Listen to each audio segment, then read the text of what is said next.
दुर्गा सप्तशती 8वां अध्याय। रक्तबीज वध। महर्षि मेधा ने कहा, चंड और मुंड नामक असुरों के मारे जाने से और बहुत सी सेना के नष्ट हो जाने से असुरों के राजा प्रतापी शंभु ने क्रोध युक्त होकर अपनी संपूर्ण सेना को युद्ध के लिए तैयार होने की आज्ञा दी। उसने कहा, अब उदायुध नामक 86 असुर सेनापति अपनी सेनाओं के साथ युद्ध के लिए जाएं और कंबू नामक 84 सेनापति भी युद्ध के लिए जाएं और कोटिवीर्य नामक 50 सेनापति और धूम्रकुल नाम के 100 सेनापति प्रस्थान करें। कालक, दोहृद, मौर्य और कालकेय ये दैत्य भी मेरी आज्ञा से सजकर युद्ध के लिए कूच करें। भयानक शासन करने वाला असुरों का स्वामी शुंभ इस प्रकार आज्ञा देकर बहुत बड़ी सेना के साथ युद्ध के लिए चला। उसकी सेना को अपनी ओर आता देखकर चंडिका ने अपनी धनुष की टिंकोर से पृथ्वी और आकाश के बीच का भाग गुंजा दिया। हे राजन, इसके पश्चात देवी के सिंह ने दहाड़ना आरंभ कर दिए और अंबिका के घंटे के शब्दों ने उस ध्वनि को और भी बढ़ा दिया। धनुष की टिंकोर, शेर की दहाड़ और घंटे के शब्द से पृथ्वी और आकाश के बीच का भाग गूंज उठा और इसके साथ ही देवी ने अपने मुख को और भी भयानक बना लिया। ऐसे भयंकर शब्द को सुनकर राक्षसी सेना ने देवी तथा सिंह को चारों ओर से घेर लिया।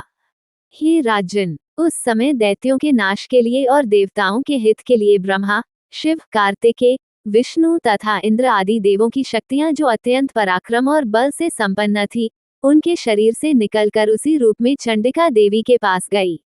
जिस देवता का जैसा रूप था, जैसे आभूषण थे और जैसा वाहन था, वैसा ही रूप, आभूषण और वाहन लेकर उन देवताओं की शक्तियां दैत्यों से युद्ध करने के लिए आई।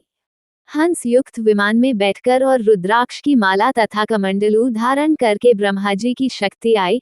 वृषभ पर सवार होकर, हाथ में त्रिशूल लेकर, महानाग का कंकण पहनकर और चंद्ररेखा से भूषित होकर भगवान शंकर की शक्ति माहेश्वरी आए और मोर पर आरूढ़ होकर हाथ में शक्ति लिए दैत्यों से युद्ध करने के लिए कार्तिकेय जी की शक्ति उन्हीं का रूप धारण करके आई।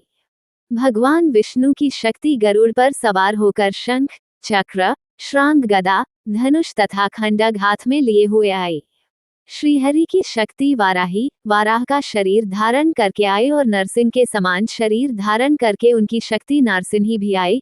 उसकी गर्दन के झटकों से आकाश के तारे टूट पड़ते थे और इसी प्रकार देवराज इंद्र की शक्ति ऐन्द्री भी ऐरावत के ऊपर सवार होकर आई। पश्चात इन देव शक्तियों से घिरे हुए भगवान शंकर ने चंडिका से कहा, मेरी प्रसन्नता के लिए तुम शीघ्र ही इन असुरों को मारो। इसके पश्चात देवी के शरीर में से अत्यंत उग्र रूप वाली और सैकड़ों गीदड़ियों के समान आवाज करने वाली चंडिका शक्ति प्रकट हुई। उस अपराजिता देवी ने धूमिल जटा वाले भगवान श्री शंकर जी से कहा, हे प्रभो, आप मेरी ओर से दूत बनकर शुंभ और निशुंभ के पास जाए और उन अत्यंत गर्वीले दैत्यों से कहिए तथा उनके अतिरिक्त और भी जो दैत्य वहां युद्ध के लिए उपस्थित हों, उनसे भी कहिए, जो तुम्हें अपने जीवित रहने की इच्छा हो तो त्रिलोकी का राज्य इंद्र को दे दो। देवताओं को उनका यज्ञ भाग मिलना आरंभ हो जाए और तुम पाताल को लौट जाओ। किंतु यदि बल के गर्व से तुम्हारी लड़ने की इच्छा हो तो फिर आ जाओ, तुम्हारे मांस से मेरी योगिनियां तृप्त होंगी। चूंकि उस देवी ने भगवान शंकर को दूत के कार्य में नियुक्त किया था, इसलिए वह संसार में शिवदूती के नाम से विख्यात हुई। भगवान शंकर से देवी का संदेश पाकर उन दैत्यों के क्रोध का कोई आर पार न रहा और वह जिस स्थान पर देवी विराजमान थी वहां पहुंचे और जाने के साथ ही उस पर बाणों और शक्तियों की वर्षा करने लगे।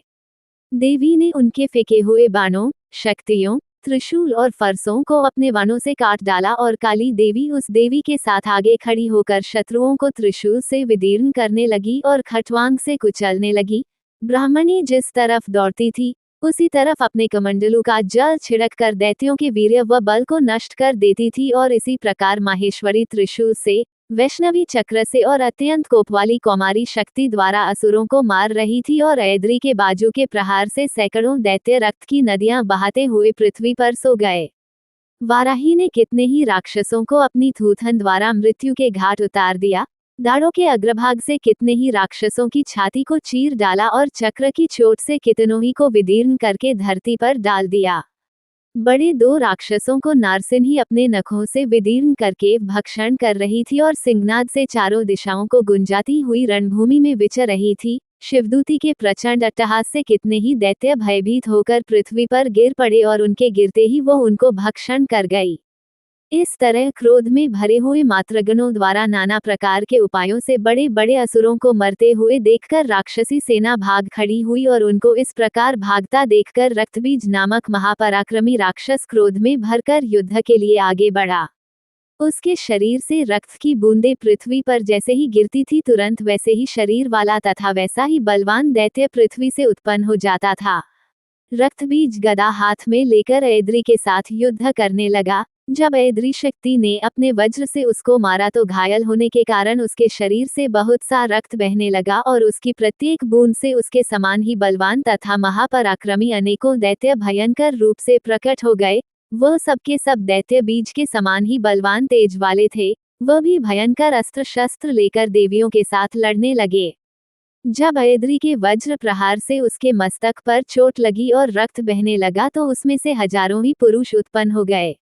वैष्णवी ने चक्र से और ऐद्री ने गदा से रक्तबीज को चोट पहुंचाए और वैष्णवी के चक्र से घायल होने पर उसके शरीर से जो रक्त बहा उससे हजारों महाअसुर उत्पन्न हुए, जिनके द्वारा ये जगत व्याप्त हो गया।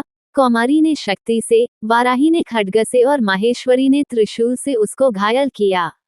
इस प्रकार क्रोध में भरकर उस महादैत्य ने सब मात्र शक्तियों पर पृथक पृथक गदा से प्रहार किया और माताओं ने शक्ति तथा शूल इत्यादि से उसको बार बार घायल किया। उससे सैकड़ों महादैत्य उत्पन्न हुए और इस प्रकार उस रक्तबीज के रुधिर से उत्पन्न हुए असुरों से संपूर्ण जगत व्याप्त हो गया, जिससे देवताओं को भय हुआ। देवताओं को भयभीत देखकर चंडिका ने काली से कहा, हे चामुंडे, अपने मुख को बड़ा करो और मेरे शस्त्रघात से उत्पन्न हुए रक्त बिंदुओं तथा रक्त बिंदुओं से उत्पन्न हुए महाअसुरों को तुम अपने इस मुख से भक्षण करती जाओ। इस प्रकार रक्त बिंदुओं से उत्पन्न हुए महादैत्यों को भक्षण करती हुई तुम रणभूमि में विचरो। इस प्रकार रक्त क्षीण होने से ये दैत्य नष्ट हो जाएगा। तुम्हारे भक्षण करने के कारण अन्य दैत्य नहीं होंगे। काली से इस प्रकार कहकर चंडिका देवी ने रक्तबीज पर अपने त्रिशूल से प्रहार किया और काली देवी ने अपने मुख में उसका रक्त ले लिया। तब उसने गदा से चंडिका पर प्रहार किया। प्रहार से चंडिका को तनिक भी कष्ट न हुआ, किंतु रक्तबीज के शरीर से बहुत सा रक्त बहने लगा, लेकिन उसके गिरने के साथ ही काली ने उसको अपने मुख में ले लिया। काली के मुख में उस रक्त से जो असुर उत्पन्न हुए उनको उसने भक्षण कर लिया और रक्त को पीती गई। तदनंतर देवी ने रक्तबीज को, जिसका की खून काली ने पिया था, चंडिका ने उस दैत्य को वज्र, बाण, खड्ग तथा रिष्टि इत्यादि से मार डाला। हे राजन, अनेक प्रकार के शस्त्रों से मारा हुआ और खून से वंचित वह महादैत्य रक्तबीज पृथ्वी पर गिर पड़ा। हे राजन, उसके गिरने से देवता अत्यंत प्रसन्न हुए और माताएं उन असुरों का रक्त पीने के पश्चात उद्धत होकर नृत्य करने लगी।